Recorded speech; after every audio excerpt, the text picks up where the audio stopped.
nin waxaan rabaa in adeero Cabdi Ciise Cajuunow waxaan anigu horta waad iga qanciso waad ii sheegtay inaad ma garanaysaa cidna waxba ka duuban cidna aanad waxba ka hayn waan ku canaantay bal dadka Soomaaliyeed ku daawanaya 400 iyo dheeraadka ah waxaad u sheegtaa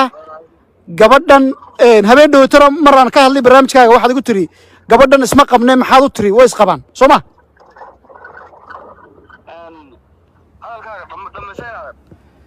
marka bal gabadhan aad arinteeda waxaana jeclaan lahaa dad iskaaga tusi karto oo imika macquul tahay waa iskaaga tusi hadii kalena waxa way saasaad ku hadlaysaa arintan gabadhan bal nooga warna Cabdi leo ortena roosul aksane wali anu meel ka hadlay ma jirto qofaan waraysi ma jiro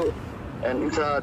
haddaba waraysiga inta aanan idinla wadaagin waxaan idin xasuusinayaa fadlan fiidiyoga like saar haddii aadan hore subscribe saarin nagu soo biir oo subscribe noo saar gambaleelkana furo fadlan fiidiyoga asxaabtaada la wadaag mar kale waa Sahra Sahan channel ninkan magaciisa waxa la yiraahdaa Cabdi Ciise Cajuun oo ah ninkii lagu soo eedeeyay in uu Safiya Tusmo sawirada ka faafiyay bal waa kan isagii oo la wareysanayo tahay hadii youtuber tahay cid walba way la soo hadlayaan waxa weeye dadkan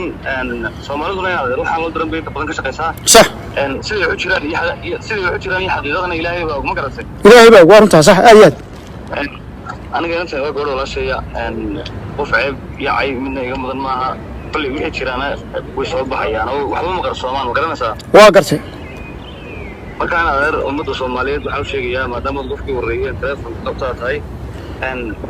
يعني سومالي waxay ku maamaadaan badanimaan cunno qabtaan waa gartay waxa weeye marka in adeer dadkan isku wareerayaan qaar maqlay yani arrimo fara badan baa intaan qalay qaar baa dad inta aytooya qaar baa inta jabaya laakiin waxaan idin sheegayaa siday xaqiiqadu tahay siday ku jiraan intuba way soo socdaan waana ka hadlaynaa marka okay mar live okay inta live ka hadal hal laba su'aalo baan rabaa inaan ku weydiiyo ha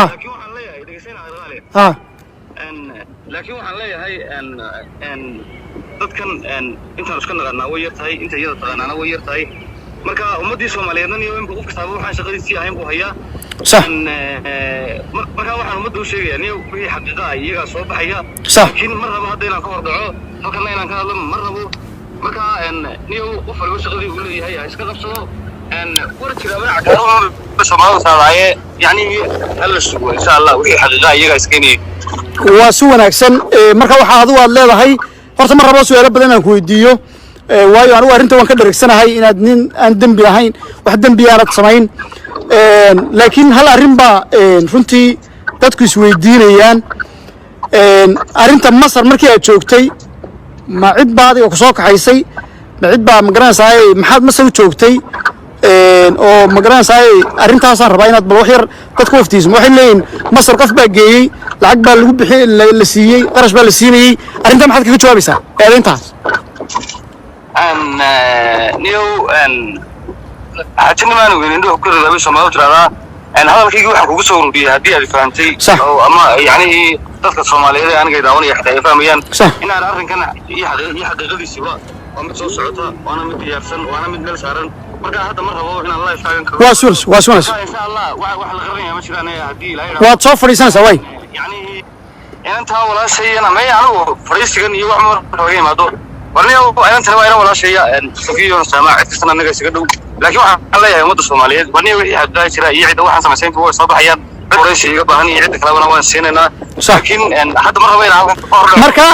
أرنت لو وضو مركا واحد فرت قبله يضم ما يورون عبده وحي يسميه أنا هذا قلت نو ما يعيد يسينا الغالي مرة وين هذا واحد كان واحد شوابه يوح سؤال منك كيس ما قرأسه واقرتي صح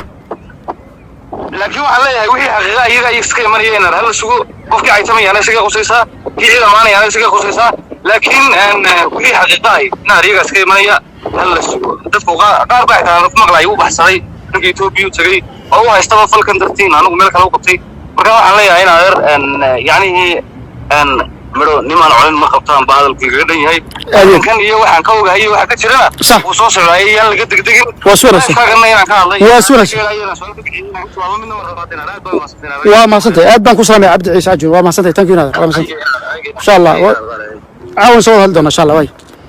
نيو ومغليسان ويلكسف عن بو هاللي مركاش كذا عدة وضوح عن ليه اللي في قوانين كبحان ربع life keena ka baxan rabaa sheekadan cidda wadada fiyuuska ku raadsanaysa hadalkiisa waa ma si wanaagsan baa fahamtay ma filaa Soomaaliya wiilkan waa nin dhalinyaro uu baxsadayna waxba kama jiraan Ethiopia ma joogo Faransiisna ma joogo Ingiriisna ma joogo waxaan beentana wareejinaysaan iska daaya waxaan uu sheegay inuu magaraasay waqti dhow ay wax walba kala cadaan doonaan inay waqti dhow wax walba kala cadaan doonaan anigu runtii magaraasay beenahan social media la faafinaya way isqabaana waa maqlaysa ma filaya wiilku wuxuu sheegay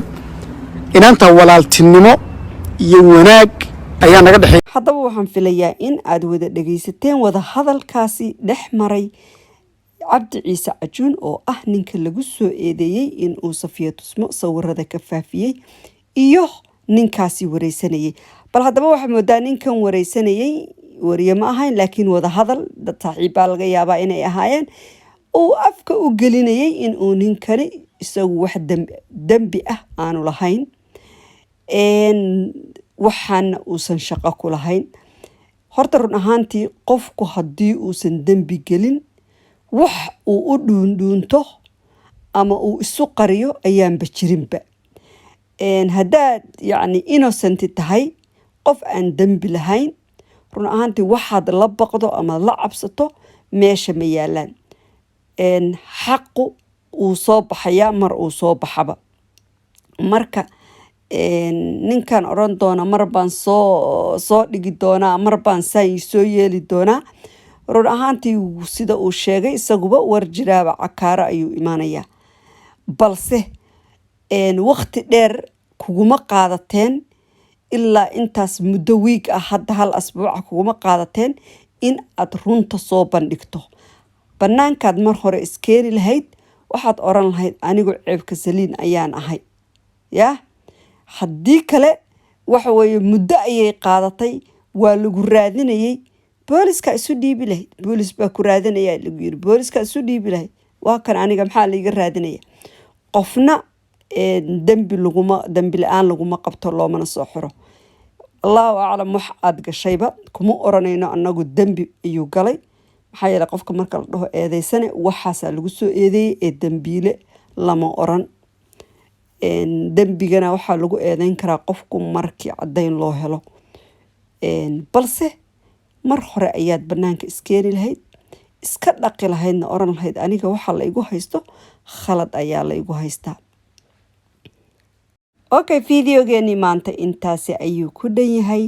mar kale waxaan idin xasuusinayaa fadlan videoga like saar haddii aadan hore subscribe saarin nagu soo biir subscribe noo saar fadlan gambaleelka furo si videoga markasta aan soo dhigo oo kuugu soo dhaco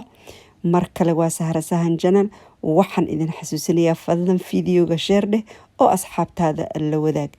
aad iyo aad ayaa mahadsantiin intaan videogan mid lamada ku kulmayna waxaan idinkaga tagayaa wassalaamu calaykum waraxmatullaahi wabarakaatu love you all